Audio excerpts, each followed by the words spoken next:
List में accessible. Accessible का मतलब होता है उपलब्ध, पहुंचने योग्य या फिर प्रवेश योग्य। जैसे एक्सेसिबल मतलब उपलब्ध, यानी अगर मैं बोल रही हूं कि ये डॉक्यूमेंट हमारे लिए एक्सेसिबल है, इसका मतलब हम इस डॉक्यूमेंट को यूज कर सकते हैं, ये हमारे लिए उपलब्ध है।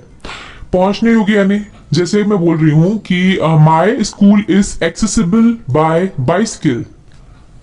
मेरा जो स्कूल है वहां पर साइकिल के थ्रू भी पहुंचा जा सकता है, ये साइकिल के थ्रू भी वो पहुंचने योग्य है।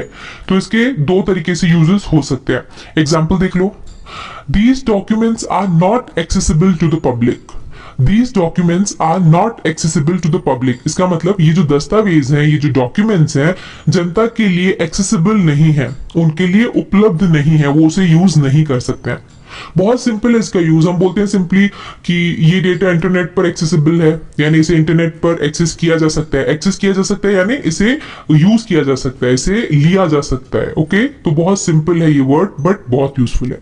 आगे बढ़ते हैं, देखते हैं नेक्स्ट वर्ड जो कि है एडिबल। एडिबल का मतलब होता है खाने योग्य, यानी ऐसी कोई चीज जो खाई जा सकती है, जिसे खाया जा सकता है, उसे बोलते हैं एडिबल। या खाने की किसी चीज को भी एडिबल बोला जाता है। जैसे एप्पल इज एडिबल, एप्पल को खाया जा सकता है। तो एडिबल के ये दोनों यूजेस होते हैं। वैसे ईट मतलब होता है खाना, और लोगों को अगर बोलना होता है कि ये चीज खाने के योग्य है, खाने के लायक है, तो उसे वो ईटेबल बोलते हैं। बट ईटेबल नहीं होता, इट्स एडिबल। ओके, एग्जाम्पल देखो, this food is not edible. This food is not edible यानी ये खाना खाने योग्य नहीं है। या आप इसे बोलचाल में भी बहुत सिंपली ऐसे बोल सकते हो, ये एडिबल है, ये एडिबल नहीं है। अगर आप पार्टी में जाओ और वहां का खाना आपको अच्छा ना लगे, तो आप बोलते हो कि वहां कुछ भी एडिबल नहीं था, यानी वो कुछ भी खाने के लायक नहीं था। तो edible is a very common but useful word. Next word है हमारी लिस्ट में इंटेंशनली। इंटेंशनली का मतलब होता है जानबूझकर या फिर इरादे से किया हुआ, यानी किसी काम को अगर आप जानबूझकर करते हैं तो मैं बोलूंगी कि आपने उसे इंटेंशनली किया है। हम कई बार लोगों को अनइंटेंशनली हर्ट कर देते हैं, इंटेंशनली हर्ट नहीं करते हैं। कई बार हम लोगों को इंटेंशनली हर्ट नहीं करते बट हो जाते हैं, राइट। हम जानबूझकर किसी को हर्ट नहीं करते बट वो हो जाते हैं। और इंटेंशनली का ऑपोजिट होता है अनइंटेंशनल, यानी ऐसा कुछ जिसे जानबूझकर ना किया गया हो, यानी ये अनइंटेंशनल था, ये इंटेंशनल नहीं था, यानी ये जानबूझकर नहीं किया गया। ओके, दोनों का मतलब सेम है। एग्जाम्पल देखो इसके ऊपर, I have never intentionally hurt anyone.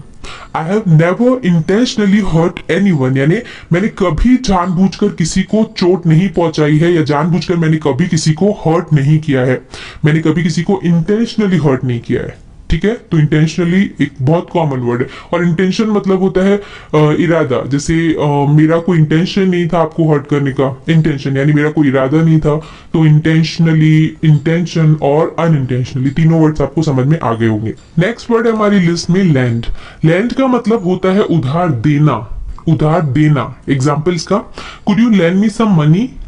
Could you lend me some money, क्या आप मुझे कुछ पैसे उधार दे सकते हैं। ओके, तो लैंड मतलब उधार देना। और इसका ऑपोजिट होता है बोरो। बोरो का मतलब होता है उधार लेना। जैसे मैंने ये बुक अपने फ्रेंड से बोरो की है, यानी ये जो बुक है मैंने उसे अपने फ्रेंड से उधार लिया है। तो उधार लेना को हम बोलते हैं बोरो। ये कार मैंने अपने फ्रेंड से उधार ली है, मैंने उससे बोरो किया है। तो बोरो ऐसे ही बोलचाल में यूज हो सकता है। इसका एग्जांपल देख लो, I will borrow a book for a day from my friend. I will borrow a book for a day, मैं एक दिन के लिए बुक उधार लूंगा फ्रॉम माई फ्रेंड, अपने फ्रेंड से। ओके, मैं अपने मित्र से एक दिन के लिए एक पुस्तक उधार लूंगा। नेक्स्ट वर्ड है हमारी लिस्ट में मॉडरेट। मॉडरेट एक बहुत बहुत ब्यूटीफुल और बहुत यूजफुल वर्ड है, जिसका मतलब होता है मध्यम, यानी बीच का, न ज्यादा न कम, उसे बोलते हैं मॉडरेट। जैसे आपको मॉडरेट स्पीड में बाइक चलानी चाहिए, यानी ठीक ठाक स्पीड पे, बहुत कम भी ना हो बहुत ज्यादा भी ना हो। तो मॉडरेट मतलब बीच का। ओके, एग्जाम्पल देख लो इसके ऊपर, cook the rice on a moderate flame. Cook the rice on a moderate flame, यानी चावल को मध्यम आंच पर पकाओ, यानी जो आंच है, जो फ्लेम है, वो न ज्यादा हो और न ज्यादा कम हो। ओके, और इसको बहुत अच्छे से ऐसे यूज किया जा सकता है। जैसे कोई बहुत ड्रिंक करता है तो उसे हम ड्रिंकर बोलेंगे, तो हम बोलेंगे he is a moderate drinker, यानी वो मॉडरेट ड्रिंकर है, बहुत ज्यादा भी ड्रिंक नहीं करता, बहुत कम भी ड्रिंक नहीं करता। मॉडरेट स्मोकर है। तो मॉडरेट एक बहुत बहुत अच्छा वर्ड है। नेक्स्ट वर्ड है हमारी लिस्ट में इंक्लूड। इंक्लूड का मतलब होता है शामिल करना, मिला लेना या फिर जोड़ लेना। Example, Yuvraj has been included in the team. Yuvraj has been included, यहां पर इंक्लूड का थर्ड फॉर्म यूज किया गया, included. Yuvraj has been included in the team, यानी युवराज को टीम में शामिल कर लिया गया है।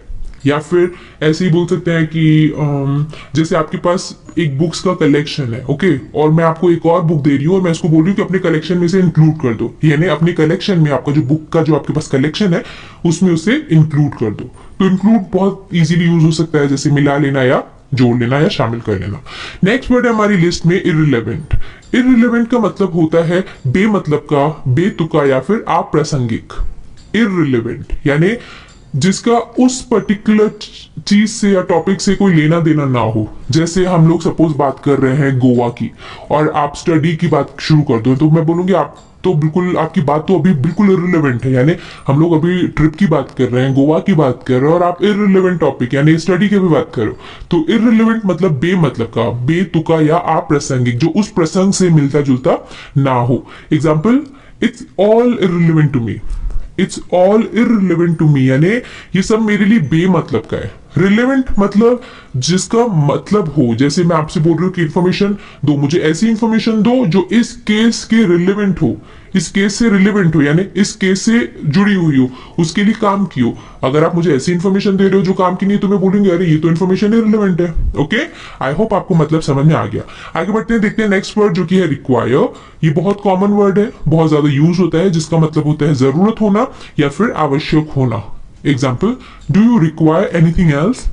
Do you require anything else यानी क्या आपको कुछ और चाहिए या किसी और चीज की जरूरत है, या फिर इसके लिए जो भी रिक्वायर्ड है। हम लोग ऐसा बोलते हैं ना कि इस केस के लिए जो भी इंफॉर्मेशन रिक्वायर्ड है वो मैं आपको दूंगा। रिक्वायर्ड यानी इस केस से जुड़ी जो भी इंफॉर्मेशन है, जिसकी भी जरूरत है, वो मैं आपको दूंगा, यानी रिक्वायर्ड इंफॉर्मेशन या रिक्वायर्ड चीजें। तो रिक्वायर्ड ऐसे बोलते हैं बहुत यूज हो सकता है। नेक्स्ट वर्ड है हमारी लिस्ट में इक्विप। इक्विप का मतलब होता है लैस करना, यानी किसी चीज से आप किसी को लैस कर दो, है ना। हम बोलते हैं ना कि वो आतंकवादी बंदूकों से लैस था, मतलब वो उसके पास थी, वो उससे भरा हुआ था। ओके, तो लैस करना का मतलब तो ये होता है, और लैस करना को इंग्लिश में इक्विप बोला जाता है। ओके, एग्जाम्पल से आपको ज्यादा समझ में आ जाएगा। और इसका दूसरा मतलब होता है सज्जित करना या सजाना। जैसे मैं बोल रही हूँ कि वो जो रूम था, उसका रूम भले छोटा था but it was well equipped. Well equipped मतलब वो बहुत अच्छे तरीके से सजाया गया था। ओके, तो इक्विप का ऐसा भी यूज होता है। और समृद्ध करना होता है इसका यूज। नेक्स्ट, जैसे मैं बोल रही हूँ कि हमारे बच्चों को हमें पढ़ाई से या एजुकेशन से समृद्ध करना चाहिए, तो हम उसके लिए क्या बोलेंगे, हम बोलेंगे we should equip our child with a good education. We should equip our child यानी हमें अपने बच्चे को अच्छी शिक्षा से लैस करना चाहिए, उसे उससे समृद्ध करना चाहिए, अच्छी शिक्षा देनी चाहिए। ओके, तो इक्विप ऐसा होता है इसका मतलब। नेक्स्ट वर्ड है हमारी लिस्ट में कमिटमेंट। कमिटमेंट का मतलब होता है वादा या वचनबद्धता, यानी अगर आप किसी को वादा कर दो तो मैं बोलूंगी आपने उसके साथ कमिटमेंट किया, या मैंने कमिटमेंट किया है कि मैं अभी हार्ड वर्क करूंगी ही। तो कमिटमेंट मतलब वचन देना या वादा करना, उसको बोलते हैं कमिटमेंट। अगर आप सलमान खान के फैन हैं तो उनका ये डायलॉग आपने सुना होगा कि अगर मैंने एक बार कमिटमेंट कर दी तो मैं अपने आपकी भी नहीं सुनता। सो कमिटमेंट मतलब वादा या वचनबद्धता। Example, commitment requires hard work and discipline. Commitment requires hard work and discipline. Discipline मतलब अनुशासन। ओके, अनुशासन। तो कमिटमेंट के लिए क्या चाहिए होता है, वचन पूरा करने के लिए, वचनबद्धता के लिए कड़ी मेहनत, हार्ड वर्क और अनुशासन की आवश्यकता होती है। नेक्स्ट वर्ड है हमारी लिस्ट में इमिटेट। इमिटेट का मतलब होता है नकल उतारना, नकल करना। जैसे आप लोग जानते हो ना कि बच्चे क्या करते हैं, वो बड़ों को देखते हैं और सेम टू सेम वैसा करते हैं, राइट। तो उसको बोलते हैं नकल करना, और उसको इंग्लिश में इमिटेट बोला जाता है। Example, small kids imitate and learn. Small kids imitate and learn यानी जो छोटे बच्चे होते हैं वो नकल करके सीखते हैं, इमिटेट करके सीखते हैं। बच्चों की तो आदत ही होती है इमिटेट करना, इवन मंकीज भी इमिटेट करते हैं। तो ऐसे इमिटेट का यूज होता है यानी नकल करना। नेक्स्ट वर्ड है हमारी लिस्ट में कॉशियस। कॉशियस का मतलब होता है सावधान, सतर्क या फिर चौकन्ना, एकदम सावधान, उसको बोलते हैं cautious. Example, I advise you to be cautious. I advise you to be cautious यानी मैं तुम्हें सावधान रहने की सलाह देता हूं। तुम्हें कॉशियस रहना चाहिए, तुम्हें कॉशियस रहना चाहिए कि वो तुम्हें मिसलीड ना करें, यानी तुम्हें गलत राह पर ना लेके जाए। तो कॉशियस रहना मतलब सावधान रहना। नेक्स्ट वर्ड है हमारी लिस्ट में क्यूरियस। क्यूरियस का मतलब होता है जिज्ञासु, उत्सुक या फिर अभिलाषी। Curious example, I was curious to know about him. I was curious to know about him यानी मैं उसके बारे में जानने के लिए उत्सुक था। क्यूरियस, और उसको ऐसे बोल सकते हैं कि मैं उसके बारे में जानने के लिए बहुत क्यूरियस था। वो हर चीज के लिए क्यूरियस रहती है, उसको तो सब कुछ जानना है। क्यूरियस मतलब जिज्ञासु, जिसे सब कुछ जानना हो। ओके, बच्चे बहुत क्यूरियस रहते हैं हर चीज के लिए। बच्चों में क्यूरियोसिटी बहुत रहती है, उनमें हर चीज को जानने की इच्छा बहुत होती है, तो वो क्यूरियस रहते हैं, उनमें क्यूरियोसिटी रहती है। आई होप आपको क्यूरियोसिटी एंड क्यूरियस दोनों का मतलब समझ में आ गया। नेक्स्ट वर्ड है हमारी लिस्ट में फॉरबिड। फॉरबिड का मतलब होता है रोकना या फिर मना करना। जैसे मेरी मम्मी मुझे स्विमिंग के लिए मना करती है, या मेरे पापा मुझे स्मोकिंग के लिए मना करते हैं। अगर आपको एग्जाम्पल बोलना हो तो आप क्या बोलोगे, माई मम फॉरबिड मी टू स्विम। जो मेरी मम्मी है मुझे स्विमिंग के लिए मना करती है। मेरे पापा my father forbid me to smoke, वो मुझे स्मोक करने से मना करते हैं। तो फॉरबिड का ऐसा यूज होता है। एग्जाम्पल देख लो एक और, I forbid you to go there. ये फॉरबिड का सेकेंड फॉर्म है forbid. I forbid you to go there यानी मैंने तुम्हें वहां जाने के लिए मना किया था। Forbid you to go there. तो फॉरबिड का यूज आई थिंक आपको समझ में आ गया होगा। आगे बढ़ते देखते हैं नेक्स्ट वर्ड जो कि है फॉर्चुनेट। फॉर्चुनेट एक कॉमन वर्ड है। I am very fortunate to have you यानी मैं अपने आप को बहुत भाग्यशाली समझता हूं तुमको पाकर। तो फॉर्चुनेट का मतलब होता है भाग्यशाली। Example, I feel so fortunate to have a wonderful teacher. I feel so fortunate to have a wonderful teacher यानी मैं एक अच्छे अध्यापक को पाकर बहुत भाग्यशाली, बहुत फॉर्चुनेट महसूस करता हूँ।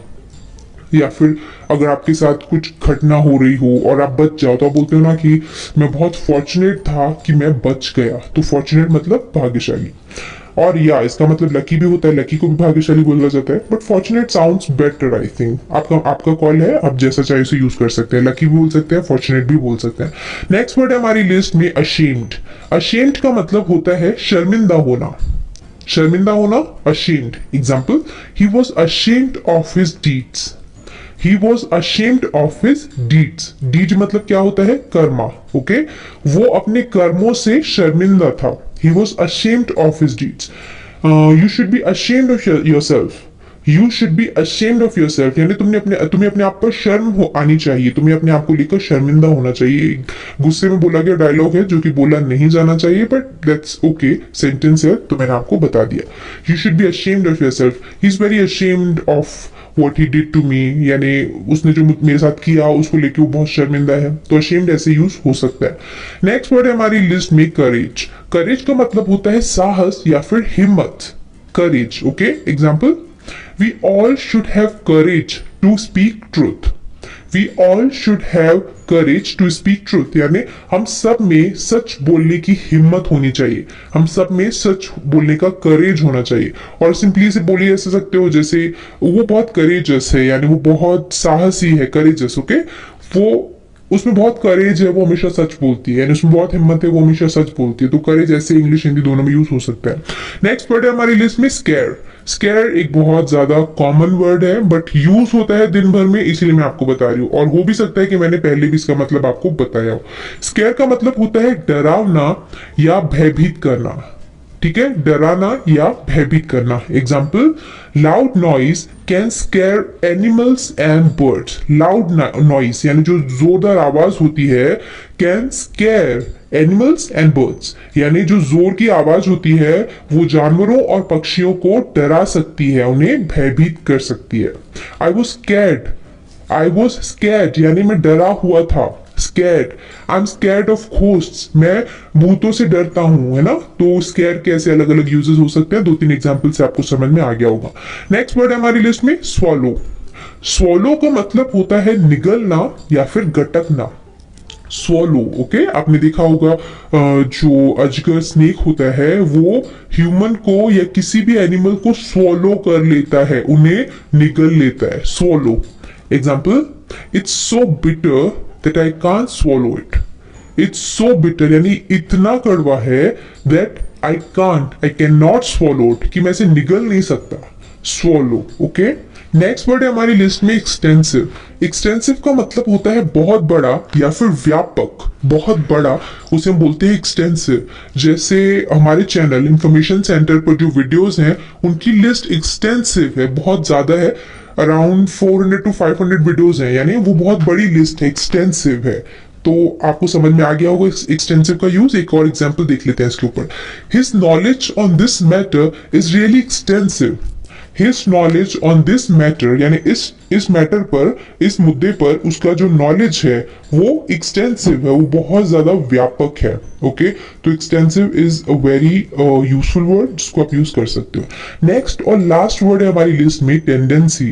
टेंडेंसी एक बहुत ज्यादा अच्छा वर्ड है, बोलचाल में बहुत यूज होता है। जैसे उसकी झूठ बोलने की टेंडेंसी है, वो उसकी टेंडेंसी ऐसी है। तो टेंडेंसी का मतलब क्या होता है? प्रवृत्ति, रुझान या फिर इच्छा। प्रवृत्ति का मतलब क्या होता है? ऐसा कुछ जो आप आदतन करते रहते हो, यानी वो आपका नेचर ही हो कि आप वो करो ही। जैसे मैं बोल रही हूँ कि उसकी झूठ बोलने की टेंडेंसी है, तो इसका मतलब उसकी आदत ही है कि वो आए दिन झूठ बोलती रहती है। तो टेंडेंसी मतलब प्रवृत्ति, रुझान या फिर इच्छा। एग्जाम्पल देख लो, he has a tendency to forget things. He has a tendency to forget things, यानी उसकी चीजों को भूलने की एक प्रवृत्ति है, वो उसकी ऐसी आदत है, उसका ऐसा नेचर है कि वो चीजों को भूल जाता है। तो टेंडेंसी भी एक अच्छा वर्ड है। तो यहाँ पर हमारे आज के वर्ड्स की लिस्ट ओवर होती है। आई होप इस वीडियो लेसन से आपने कुछ ना कुछ नए वर्ड्स जरूर सीखे होंगे। अगर सीखे तो वीडियो को लाइक और शेयर जरूर करिएगा, और आपका फेवरेट वर्ड मुझे नीचे कमेंट सेक्शन में लिखकर जरूर बताइएगा।